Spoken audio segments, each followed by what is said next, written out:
Snap full of sugar helps the medicine go down. The medicine go down. Medicine go down. Just a smooth.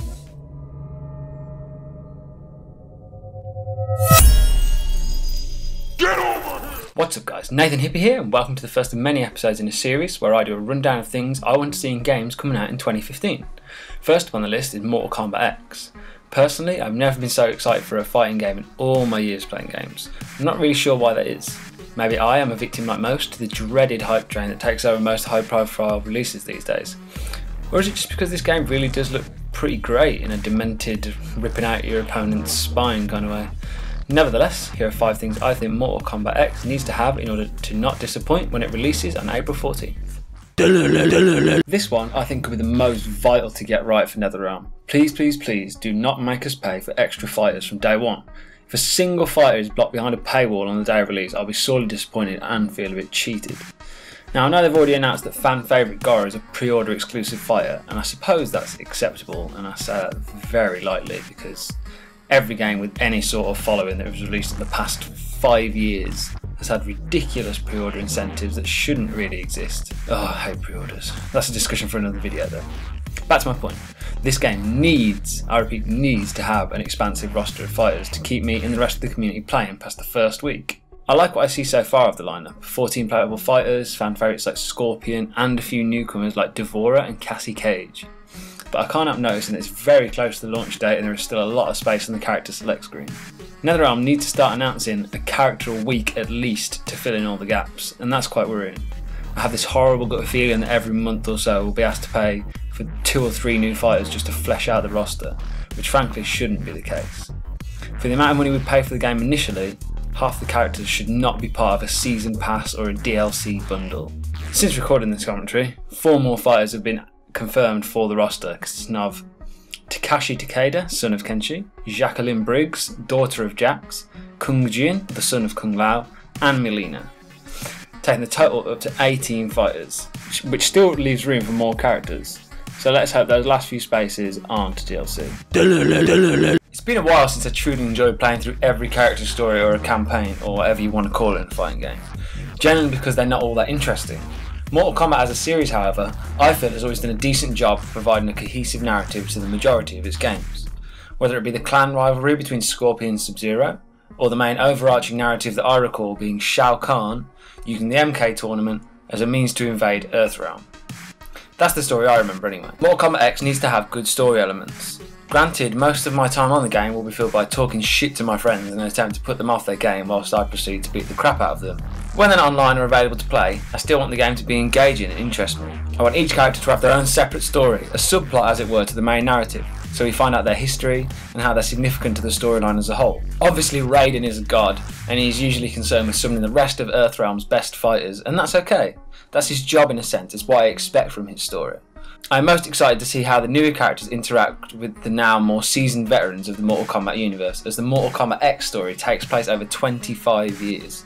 A lot of stuff can happen in that amount of time, and I want to see it all from every perspective. About half an hour after I was done recording all this, a Mortal Kombat story trailer was released, and to my surprise it did in fact interest me.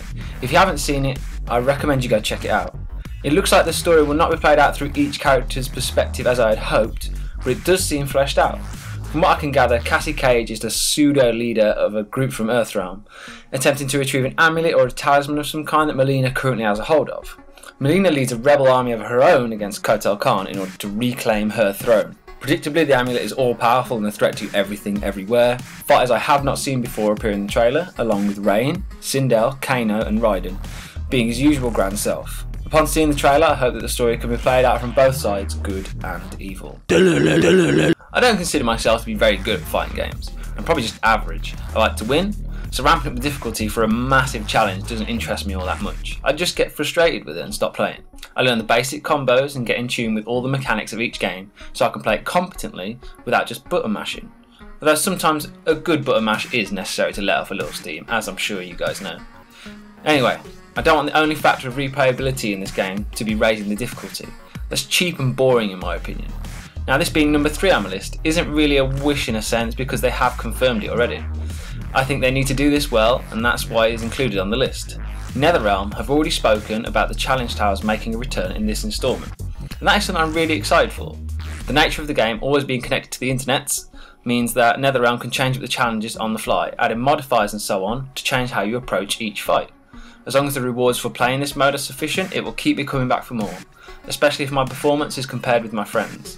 Which brings me on to my next point on my wish list. Past Mortal Kombat games have had what's called the Crypt, spelled with a K, which is basically a place to spend in-game currency to unlock new stages, costumes, artwork and so on. It debuted in Mortal Kombat Deadly Alliance, and that is my fondest memory of it.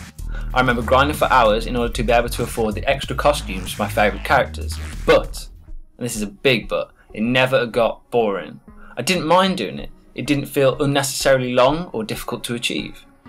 I very much hope the Crypt is included in Mortal Kombat X, as I feel it will add to the longevity of the game in a big way.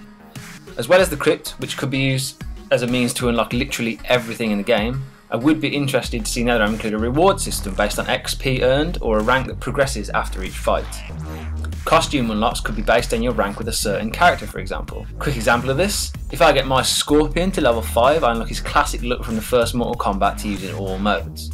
Pair the system with a leaderboard for every character covering win-to-loss ratio and rank, could become very addictive. I know that I always strive to beat my friends on leaderboards just for bragging rights. Both systems I think could work wonderfully, and I'm excited to see which route is taken by NetherRealm. I am totally aware that this is the most unlikely thing to actually become a reality on any wish list for this game. And it isn't a deal breaker if not included, but with the recent announcement of brutalities, I'm remaining hopeful. I want animalities. Now, I remember when I was younger and playing and watching Mortal Kombat in the arcades and seeing animalities being performed by the older kids playing on the machines. I was truly in awe at how ridiculous and fantastic it all looked. I cannot think of anything I want more than to perform an animality against a friend online on current gen consoles.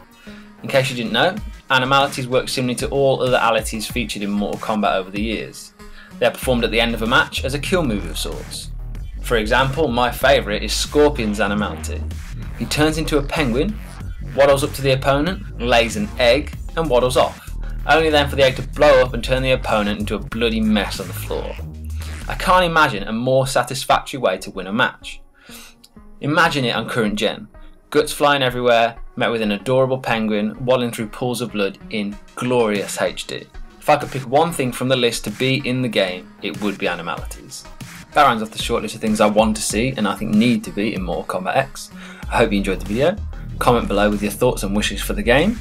In the next episode I will be covering Tom Clancy's The Division, Ubisoft's highly anticipated open world third person shooter RPG. That's a mouthful. Let me know which games you want me to cover in future episodes and I'll try to get around to them. Thanks for watching, don't forget to comment, like, subscribe. This has been Nathan Hippie, see you in the next one. And snap, full of sugar helps the medicine go down.